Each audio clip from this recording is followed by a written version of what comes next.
ఒకటి అల్లాహ్ మనిషి కాదు. ఖురాన్ స్పష్టమైన సమాధానం. అల్లాహ్ గురించి ఖురాన్ సూరా ఇఖ్లాస్లో స్పష్టంగా చెబుతుంది. ఆయనకు పుట్టుక లేదు, ఆయనను ఎవ్వరూ పుట్టించలేదు, ఆయనకు సమానుడు ఎవరూ లేరు. ఇది మనిషి లక్షణాలు లేవని స్పష్టంగా ప్రకటిస్తుంది. సూరా షూరా 11వ ఆయతులో కూడా చెబుతాడు, ఆయనలాంటి వాడు ఒక్కరూ లేరు. అంటే అల్లాహ్ను మనిషితో పోల్చడం కూడా తప్పు. 2 అల్లాహ్ను మనిషిలాగా ఊహించడం ఎందుకు తప్పు? మనం మన బుద్ధితో చూసేవి, ఊహించేవి అన్ని సృష్టిలోని వస్తువులు మన జ్ఞానం అంతవరకే. కాని అల్లాహ్ మాత్రం సృష్టికర్త, అనంతుడు, కాలం, స్థలం, ఆకారం నుండి స్వతంత్రమైనవాడు. మనసులో రూపం ఊహిస్తే అది తప్పనిసరిగా అది మన ఆలోచన ప్రకారం ఉంటుంది. కాని అల్లాహ్ యొక్క రూపం మన ఆలోచనలోకి రాదు. 3 అల్లాహ్కి చేతులు, ముఖం అని వచ్చిన ఆయతులు ఉన్నాయి. ఖురాన్లో అల్లాహ్ కొన్ని సిఫాత్ అంటే గుణాలు గూర్చి చెప్పాడు.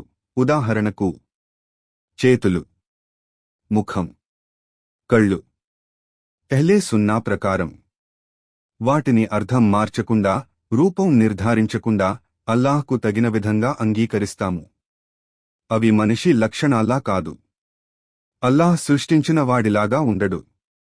4 అల్లాహ్ మనిషి అయితే, అల్లాహ్ మనిషి అయితే ఆయనకు ఆకలి ఉంటుంది, అలసట వస్తుంది, పుట్టాలి, చనిపోవాలి.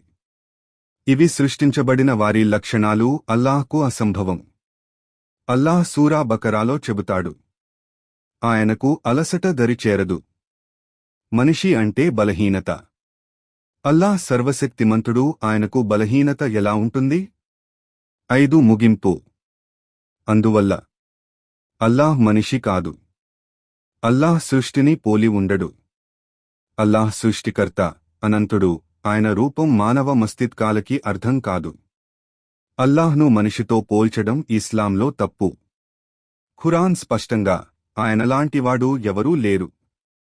ప్రతి ముస్లింకి ఇది ప్రాథమిక అఖీదా. అల్లాహే మనిషి కాదు, ఎవ్వరూ ఆయనకు సమానులు కాదు.